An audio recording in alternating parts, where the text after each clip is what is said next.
ಗಮನ ಬಿಟ್ಟು ಕೇಳಬೇಕು. ಏನು? ನಿಮ್ಮ ಪದತಲದಲ್ಲಿ ತನ್ನೆಲ್ಲ ಸಂಪತ್ತನ್ನು ಅರ್ಪಿಸಿ ತಾನು ನಿಮ್ಮ ಪುತ್ರ ಅರಿಯದೆ ಮಾಡಿದ ತನ್ನ ಅಪರಾಧಗಳನ್ನು ಕ್ಷಮಿಸಬೇಕು ಎಂದು ಬೇಡಿಕೊಳ್ಳುತ್ತಿರುವ ಈ ಬಾಲಕನ ಮೇಲೆ ಯಾಕಿಷ್ಟು ಕೋಪ ಸ್ವಾಮಿ? ಈತನನ್ನು ಒಡಗೂಡಿಕೊಳ್ಳಬಹುದಲ್ಲ? ಈತ ನನ್ನ ಸಂಜಾತನೆ ಎನ್ನುವುದರಲ್ಲಿ ಏನು ವಿಶ್ವಾಸ ನಿಮಗೆ? ಅದಕ್ಕೆ ಕಾರಣ ಉಂಟು. ಅರ್ಕಲ ಬಣ್ಯನಾಗಿರ್ಪ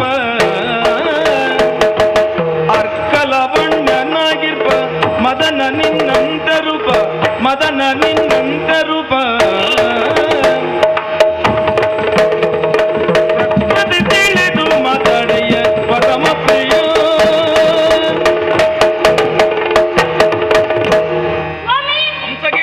ಸೂರ್ಯಪ್ರಭೆಯನ್ನು ಹೋಲುವಂತಹ ಈತನ ಮುಖಕಾಂತಿ, ಈತನ ನಡೆ ನುಡಿ, ಅಂಗ ಆಕಾರ, ನಿಲುವು ಗಾಂಭೀರ್ಯ ಇವುಗಳೆಲ್ಲ ಈತ ನಿಮ್ಮ ಮಗನೇ ಎನ್ನುವುದನ್ನು ಎತ್ತಿ ತೋರಿಸುತ್ತವೆ.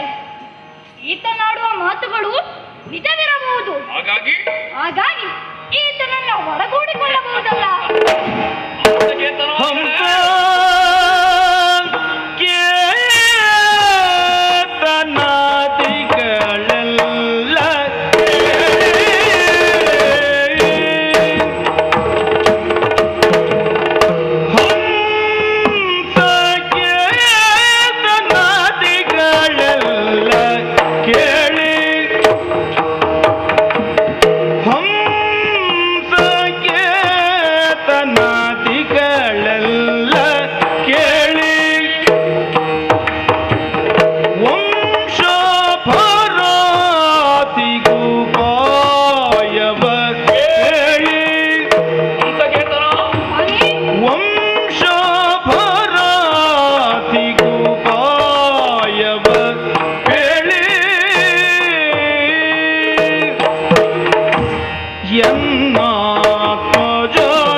ಪಾರ್ಥನೊಬ್ಬ ವಿಚಾರ ಶೂನ್ಯ ಉದ್ಧೆಗೇಡಿ ಎಂಬ ನಿರ್ಧಾರಕ್ಕೆ ಬಂದದ್ದು ಆಶ್ಚರ್ಯ.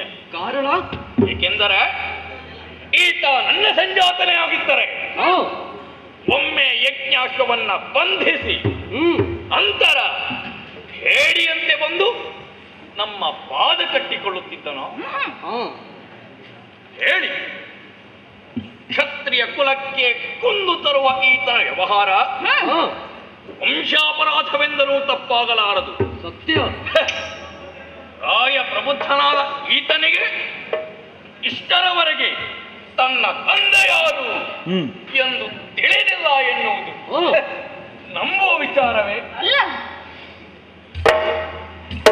ವೀರಾವೇಶದಿಂದ ಏಕಾಂಗಿಯಾಗಿ ಹೋರಾಡಿ ಚಕ್ರವ್ಯೂಹವನ್ನೇ ಭೇದಿಸಿ ಕೌರವ ಸೇನೆಯನ್ನೇ ತಲ್ಲಣಗೊಳಿಸಿದ ನನ್ನ ಮಗ ಅಭಿಮನ್ಯುವಲ್ಲಿ ಇವನಲ್ಲಿ ಸ್ವಾಮಿ, ಈತನ ರೂಪ ದೇವಿ ಗಾಂಭೀರ್ಯಗಳೆಲ್ಲ ನಿಮ್ಮನ್ನೇ ಹೋಲುತ್ತವೆ ಅಲ್ಲ ಪ್ರದ್ಯುಮ್ನ? ಸ್ವಾಮಿ, ಅದೊಂದು ವಿಚಿತ್ರ ಎಂದು ನನಗನ್ನಿಸುವುದಿಲ್ಲ. ಕಾರಣ ದುಷ್ಟನು ಕ್ರೂರಿಯೂ ಆದ ಹಿರಣ್ಯಕಶಿಪುವಿಗೆ ಪ್ರಹ್ಲಾದನಂತಹ ಶಾಂತ ಚಿತ್ತನು ಸುಂದರನು ಮಹಾವಿಷ್ಣುವಿನ ಭಕ್ತನು ಮಗನಾಗಿ ಜನಿಸಿದ್ದು ಸುಳ್ಳಲ್ಲವಲ್ಲ. ನಿಜ. ಕಾರಣ ಏನು? ನಾರದರ ಸೂಚನೆಯಂತೆ ಕಯಾದು ತನ್ನ ಪತಿಯನ್ನು ಕೊಡುವಾಗ ಶ್ರೀಹರಿಯನ್ನು ಸ್ತುತಿಸುತ್ತ ತನಗೆ ಅಂತಹ ಮಗನೇ ಹುಟ್ಟಿ ಬರಲಿ ಎಂದು ಬಯಸಿದ್ದೇ ಆಗಿದೆ. ಅಂತೆಯೇ ನನ್ನ ಕೀರ್ತಿ ವಾರ್ತೆಯನ್ನ ಕೇಳಿದಂತಹ ಈತನ ತಾಯಿ ಚಿತ್ರಾಂಗದೆ ಜಾರಿಣಿ ವೀರಪಾರ್ಥನಂತಹ ಮಗನು ತನ್ನುದರದಲ್ಲಿ ಹುಟ್ಟಿ ಬರಲಿ ಎಂದು ಬಯಸುತ್ತ ನನ್ನ ಪ್ರಿಯಕರನನ್ನು ಅಥವಾ ಮತ್ತಾರನ್ನೋ ಕೂಡಿ ಇವನನ್ನ ಪಡೆದಿರಬೇಕು. ಚಂಚಲ ಬುದ್ಧಿಯ ಈ ಹೇಳಿ ನನ್ನ ಮಗನಂತೆ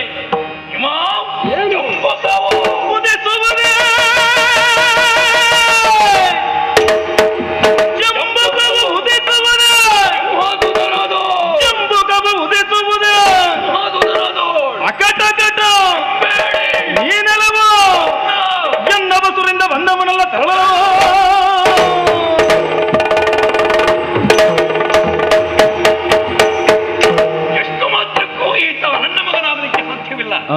ಷಂಢನಂತೆ ತಂದೊಪ್ಪಿಸಿದ ಈ ಕಪ್ಪಗಾಣಿಕೆಗೆ ಉತ್ತರ ಹುಲಗುಣನು ನುಡಿಯಲ್ಕೆ ಮೀಸೆಯ ನಲುಗೆ ತಿರುಗುವುದ ಬಪ್ರುವಾಹನ ಅನಲಂತಕ್ಷಿಗಳು ಕೆಂಪಡಲು ನಿಮಿಷವೇ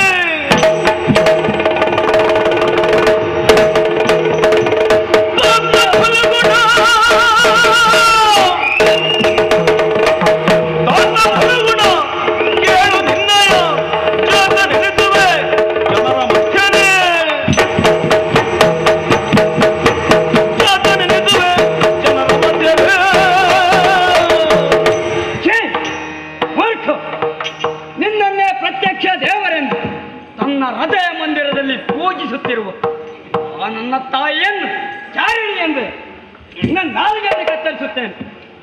ಗಂಡಂದಿರಿದ್ದು ನಿಯೋಗ ಪದ್ಧತಿಯಿಂದ ಅನ್ಯ ಪುರುಷರಿಂದ ಸಂತಾನ ಪಡೆದ ನಿನ್ನ ಕುಲದ ಆ ಪುಣ್ಯಗರ್ಭೇರಿ ನೀನು ಯಾವ ಸ್ಥಾನ ಕೊಟ್ಟಿರುವ ಹೇಳು.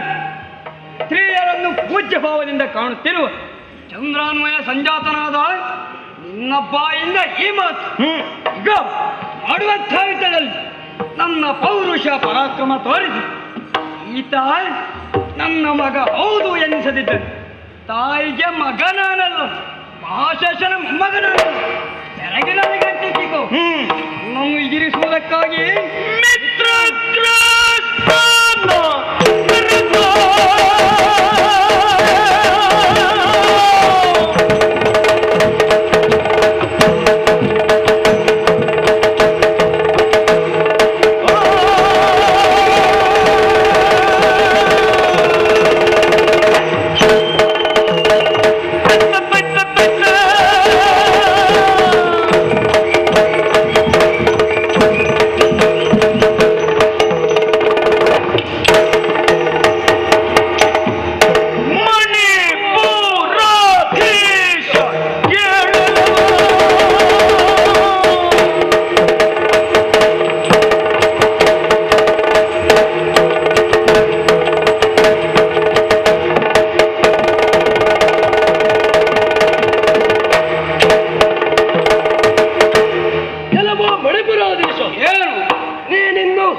ಪ್ರಬುದ್ಧನಾಗಿ 4 ಜನರ ಮುಂದೆ ಶೌರ್ಯ ಸಾಹಸ ಪ್ರತಿಭೆಗಳನ್ನು ಮೆರೆಯಿಸುವ ದಿನ ಇನ್ನು ಮುಂದಿದೆ. ಓಹೋ, ಅಸಮಸಾಹಸಿಗಳಾದ ನಮ್ಮಲ್ಲಿ ಸೆಣಸುವ ಮನ ಮಾಡಬೇಡ.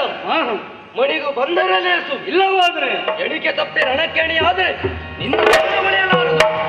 ಪರೀಕ್ಷಾರ್ಥವಾಗಿ ಅಮ್ಮನನ್ನು ಬಿಟ್ಟಿದ್ದೇನೆ.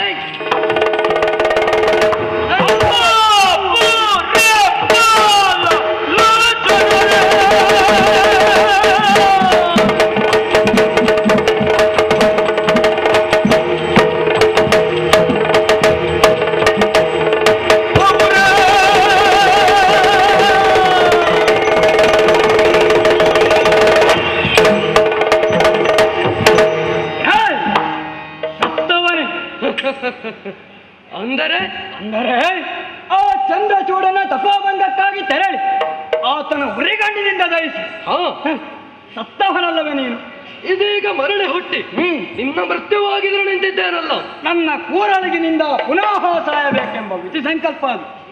ಒಂದ ದಾರಿ ಹಿಡಿದು ಹಿಂದೆ ತೆರಳಿದರಲಾಯ್ತು. ಇಲ್ಲವಾದರೆ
ಈತನೊಡನೆ ಕಾಳಗ ಕೊಟ್ಟವನೇ.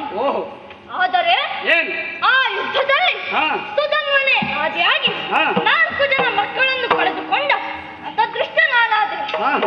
ಹಾಗಾಗಿ ಹಿರಿಯನಾದ ಈ ಹಂಸಧ್ವಜನ ಮಾತನ್ನ ಉಪೇಕ್ಷಿಸಬೇಡ. ಹೋಗು, ಕುದುರೆಯನ್ನ ಬಿಡು. ಹಂಸಕೇತ, ಹಿರಿಯರನ್ನ ಗೌರವಿಸುವ ಮನೋಭಾವ ಉಳ್ಳವನೇ ನಾನು. ಹಾಗಾಗಿ ಕಾಳಗವನ್ನ ಬದಿಗೊತ್ತಿ ಸಂಧಿಗಾಗಿ ಬಂದು, ಆದರೆ ನನ್ನ ಮಾತುಗಳನ್ನು ಉಪೇಕ್ಷಿಸಿ ಮಾತೆ ಚಿತ್ರಾಂಗದ ದೇವಿಯನ್ನ ಹೀನ ದೃಷ್ಟಿಯಿಂದ ನೋಡಿದ ಈ ಪಾರ್ಥನಿಗೆ ಸರಿಯಾದ ಪಾಠ ಕಲಿಸುವುದಕ್ಕಾಗಿ ನಿಂತಿದ್ದೇನೆ. ಒಂದಲ್ಲ 3 ಅಶ್ವಮೇಧೆಯಾಗಿ ಕೈಗೊಂಡರು ಪುನೀತನಾಗಲಾರದ ಈತನ ಪಕ್ಷ ವಹಿಸಿ ಬಂದರೆ ನೀನು ಕೆಟ್ಟು ಹೋಗುತ್ತಿ.